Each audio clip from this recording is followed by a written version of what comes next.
నమస్తే, welcome to ATV. ప్రస్తుతం మనతో మాట్లాడడానికి కాంగ్రెస్ పార్టీ లీడర్ నగేష్ గారు అయితే ఉన్నారు. మాట్లాడదాం. అన్న నమస్తే. సో ఏంది మరి ఈరోజు చేపడుతున్న ర్యాలీకి ముఖ్య ఉద్దేశం ఏంటి అంటే ఏం చెప్తారు?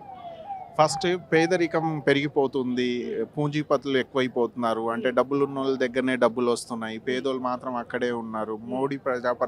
మోడీ ప్రభుత్వం ఏం చేస్తుంది అంటే అంటే అదానీ అంబానీలకి ఈ దేశ సంపాదన మొత్తం అంటిచ్చేస్తుంది. మరి పేద ప్రజలకి ఏం చేయాలి? న్యాయం చేయాలి కదా. న్యాయం చేయాలంటే మా దగ్గర కాంగ్రెస్ పార్టీ ఫిలాసఫీ సమాజం నెలకొల్పడానికి సర్వోదయ ప్రిన్సిపల్ని బేస్ చేసుకొని ఈరోజు బీజేపీ పార్టీ చేస్తున్న తప్పిదాలను ప్రజల ముందు ఎండగట్టడానికి మా ప్రభుత్వం పూనుకుంది. దానికి ఒకటి అదాని విషయంలో చూసుకున్నా కూడా ఏమంటారు, అదే మణిపూర్ విషయంలో కూడా పదే ప్రశ్నిస్తా ఉన్నారు. జేపీసీ ఎందుకు వేయట్లేదు అని చేయాలని చెప్పేసి, అయినా ఎందుకు వేయట్లేదు మరి బీజేపీ అని అంటే ఏం చెప్తారు? బీజేపీకి అవగాహన ఉండదు. ఒకటి ఫేక్ న్యూస్, మతవాదం, హిందుత్వవాదం ముందుకు తీసుకెళ్తూ దేశ ప్రజల్ని మోసం చేస్తూ. కానీ ఈరోజు మణిపూర్ తగలబడిపోతుంది. కుకీస్ మీతీస్ కొట్లాడుకుంటున్నారు. అలా అల్లకల్లోలంగా ఉంది. మణిపూర్లో శాంతి అనేదే లేదు. ఇంతవరకు మన ప్రైమ్ మినిస్టర్ ఆఫ్ ఇండియా ఒక ప్రెస్ మీట్ పెట్టలేదు, దాని పట్ల మాట్లాడలేడు. కానీ మహారాష్ట్ర, కర్ణాటక, తెలంగాణ ఎక్కడ ఎలక్షన్స్ ఉన్నా వారం రోజులు క్యాంప్ వేసుకొని వాదిస్తూ ఉంటాడు. ఏం చెప్తాడు? మస్జిద్, మందిర్, ముజ్రా ఇలా మాట్లాడుతూ ఉంటారు మన ప్రైమ్ మినిస్టర్ గారు. కానీ సమాజం ఎక్కడ? డెమోక్రటిక్ వాల్యూస్ ఎక్కడ? ఈ దేశ పునాదులు, డెమోక్రటిక్ ప్రిన్సిపల్ అన్నీ అల్లకల్లోలం అవుతున్నప్పుడు మణిపూర్ని పట్టించుకోకపోవడం దుర్భాగ్యం. అసలు నాది బయలాజికల్ బర్త్ కాదు అంటాడు ప్రైమ్ మినిస్టర్ ఆఫ్ ఇండియా. ఎంత దుర్భాగ్యం.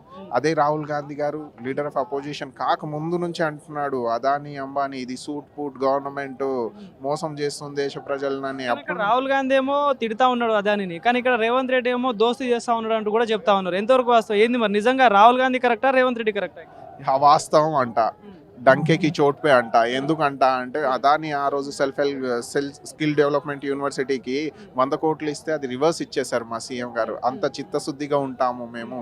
సమాజం నెలకొల్పాలి, పేద ప్రజలకు న్యాయం చేయాలి, రైతాంగానికి, మహిళలకు న్యాయం చేయాలంటే ఇలాంటి పూంజీపతులు ఎవరైతే దేశ సంపాదన కొల్లుగొడుతున్నారో వాళ్ళకు గుణపాఠం చెప్పాలంటే మన నాయకుడు రాహుల్ గాంధీ ఏ దిశా నిర్దేశం చేస్తున్నారో దాన్ని బేస్ చేసుకొని ఇక్కడ రేవంత్ అన్న గారు పనిచేస్తున్నారు. ఇక్కడ కాంగ్రెస్ గవర్నమెంట్ పెయిన్ చేస్తుంది. ముందు అలాగే ఉంటుంది. కానీ మేము అదానికి, అంబానీకి హక్కున చేసుకోము. ఒక పక్క అదాని తప్పు చేశాడని నిరూపణ అయినాక కూడా ఎందుకు మరి అటు కేంద్ర ప్రభుత్వం ఎందుకు దీనిపైన యాక్షన్ తీసుకోవట్లేదు? మోడీ కూడా దీనిపైన, మోడీ కానీ బీజేపీ, తెలంగాణ బీజేపీ కానీ ఎందుకు దీనిపైన స్పందిస్తలేదంటే ఏం చెప్తారు? దురదృష్టం ఏంటంటే నేషనల్ మీడియా మొత్తం వన్ సైడ్ ఉంది. అది మన దౌర్భాగ్యం. ఒకరంటారు నేషన్ వాంట్ టు నో, మిగతా టీవీలంతా ఇప్పుడున్న మోడీ గవర్నమెంట్కే భజన చేస్తూ ఉంటుంది. కానీ ఏ రోజు వాళ్ళు చేసిన తప్పిదాలను ఎక్స్పోజ్ చేయదు. అది దురదృష్టం, మన దేశంలో ఉన్న దురదృష్టం. కానీ మన దగ్గర అదృష్టం ఏంటంటే ఇక్కడ కాంగ్రెస్ గవర్నమెంట్ ఉంది. సో న్యాయం ఏదైతే సత్యం ఉందో దానికి ప్రజల ముందు పెట్టాలన్న కోణంలోనే పనిచేస్తూ ఉంటుంది. కానీ వాళ్ళు బీజేపీ చర్యలు తీసుకోరు అదాని పట్ల. ఎందుకు తీసుకోరు అంటే అదాని అంబానీ స్పెషల్ స్పాన్సర్స్ వాళ్ళకు మహారాష్ట్రలో, హర్యానాలో. ఈరోజు వాళ్ళు అధికారంలో ఉన్నారు. హర్యానా కావచ్చు, ఇటు సైడ్ మహారాష్ట్ర కావచ్చు, ఏక్నాథ్ షిండే నిలబెట్టిరం కావచ్చు, ఇవన్నిటికీ బ్యాక్ బోన్గా పాలసీ డిజైన్ చేసేది అదాని అంబానీలే. దానికి బీజేపీ ఫాలో అవుతూ ఉంటుంది. క్విట్ ప్రో క్యో ఫ్రెండ్షిప్ వల్లది, రిలేషన్షిప్. అందుకోసం అరెస్ట్ చేయరు. మధుబాచి కేసు ఉండొచ్చు, సెన్సెక్స్లో ట్రేడింగ్లో ఇన్సైడ్ ట్రేడింగ్ చేసుకుంటారు, దేశ సంపాదన కొల్లగొడుతూ ఉంటారు.